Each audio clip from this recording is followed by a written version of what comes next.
been such a whirlwind. It's, you know, there's been so many highlights. It's been great. My first album going gold, which was a huge accomplishment for me. It was something that I kind of dreamed of, so it was great to achieve that. Slow-mo smoke silhouettes. Time stops and starts again for no man.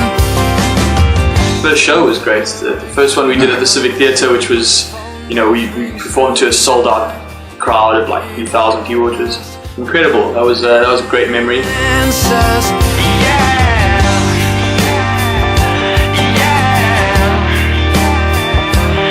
Performing in New York for Mandela Day concert, it's just such a good cause, and to be around, you know, those artists has just been amazing.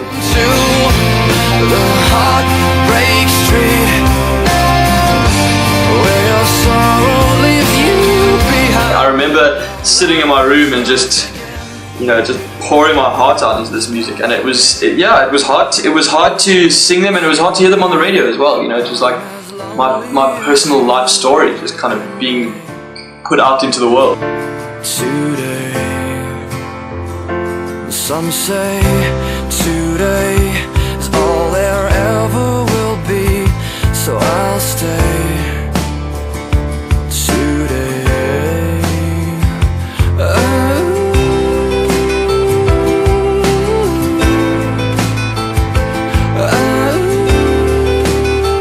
I come from a musical family, so it kind of felt like a natural progression. You know, I picked up guitar when I was 14 and started writing my own stuff, and it all just felt right, you know. So for me, music is a big part of my life, and I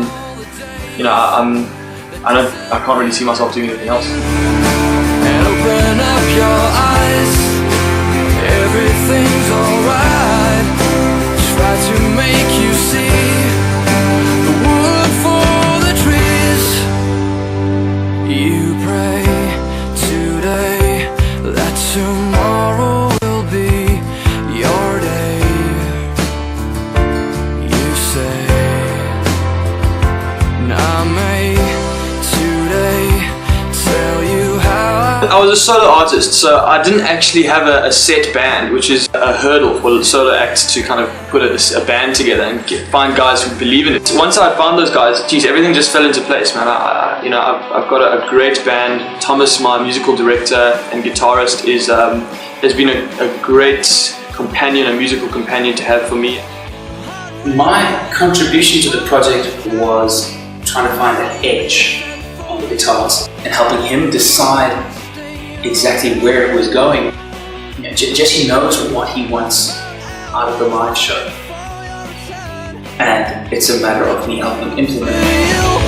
do you think that you'll escape us? What's the difference anyway? So right now we're just workshopping some songs. We at a venue, and got the whole band here. We got some engineers here, and we just kind of running through all the songs, running through all the tracks, and trying some new arrangement, trying some new sounds and some new ideas that we have. Yeah, it's kind of a nice process, because I get to stand and watch the band and hear how it sounds from the perspective of a viewer. So it's been quite a good process, and we do this now and then just to kind of make sure that we on the right track, and that everything's sounding the way we want it to sound.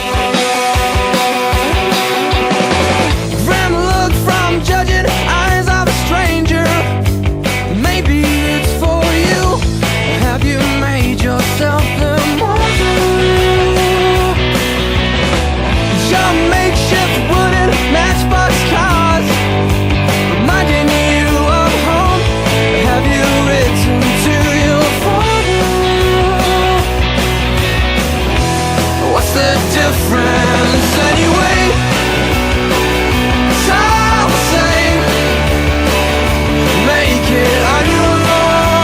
Playing live for me has been like, it's just such a great release, you know, and it's so nice to actually just, you know, hear your music and see people and see how they perceive your music.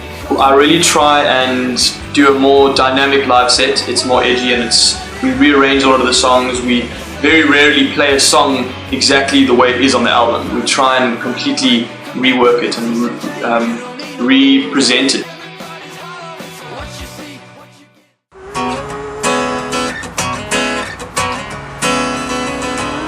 my creative process is kind of undefined. You know, I try not to define. I think that every song is different. Sometimes you'll be sitting in front of the TV and just strumming some chords, and you know something will just jump out at you, and it'll be like, wow, what is this? You know, this really works, and then you'll kind of start exploring it. And other times, you know, you'll have to sit and hack it out, and it'll take you 6 months to write the song.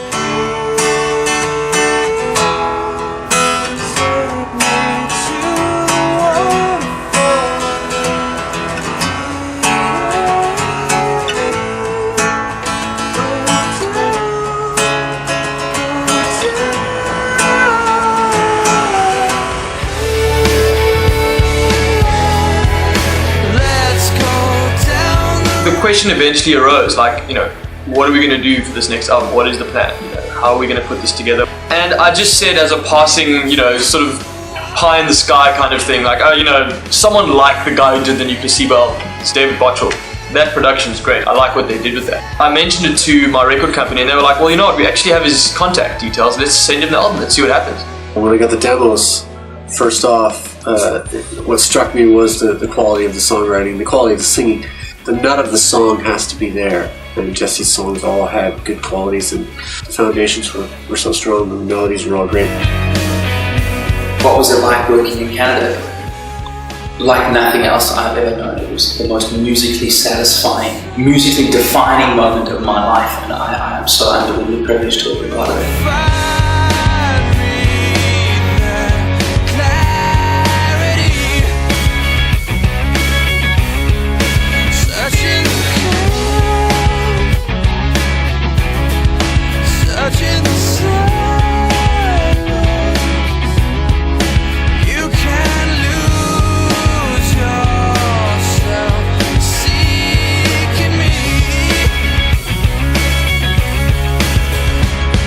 This album is a darker album. It's got more stylized ideas, and I feel like I'm coming into myself. It's sort of like a coming of age album for me.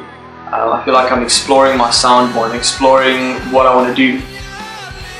Between this and the last record, I think he's grown on this in a more independent and edgy way, and also pushing his songwriting into areas where they aren't just standard songs. They aren't just a cookie cutter way of writing a song. He's trying to push his own boundaries and so grow as a songwriter that way. The hardest thing as an artist is endurance, to be able to stay in the game, you know, 3, 4 albums later, 5 albums, 6 albums, you know. I think that'll be a huge accomplishment for me. I want to be able to keep making good music. Just where it